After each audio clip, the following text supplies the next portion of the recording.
I often start my talks with this quote: "The skill of writing is to create a context in which other people can think." It's central to how I operate. I try to build maps of the world with the way I talk about what I see. Now, when I first moved out to the country many years ago, I would look at a field and I would see grass.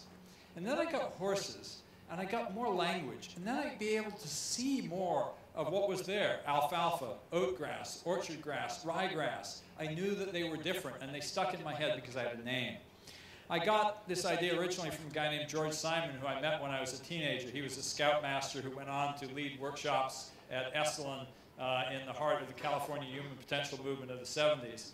But he had this idea, which he started with from Alfred Korzybski's General Semantics. Now, Korzybski was a guy in the 30s who had the idea that aberrations in our language were what caused a lot of psychological problems. He wrote a book called Science and Sanity.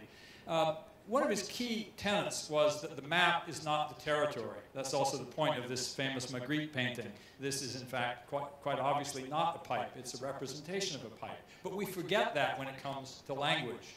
And Korzybski basically built a tool which he called the structural differential, which was a way of getting people to think and be aware of where they were in the process of cognition. He represented, first of all, reality with a parabola, which is infinite, because reality is infinite. There's so much there that we don't take in. And then he said, okay, we each take in some of that as our experience. And that's really what is represented by the circles in the parabola. You'll notice that some strings come down to one circle and not to another. We each experience different things out of the reality. And then he said, but we also then start to build stories and tell ourselves words, and we assign labels. And that's the string of boxes at the bottom. And he said the problem is that many people forget that these things are different. And they don't go back from the labels to their experience. They don't go back from their experience to the underlying reality. And he spent time trying to train people how to do that. Now, George did that also, but he added another element, very much California in the 70s, which is that we are the sum of all of our experiences. And he represented basically a complete psychological experience as having all four of these elements. So he actually trained me and lots of other people in this notion of being aware of where you are in this process, and how if you do that, you can tell when you're stuck just in the labels.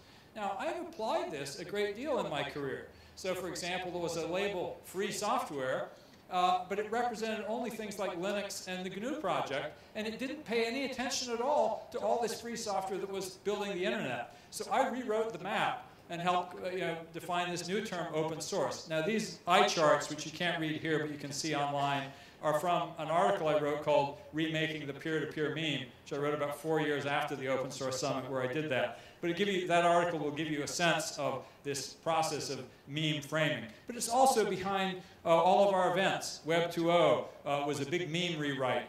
Strata and what we're doing right now with big data and data science, Velocity, talking about the importance of this community of people inside of applications. And of course, what we're doing with Make and the Maker movement.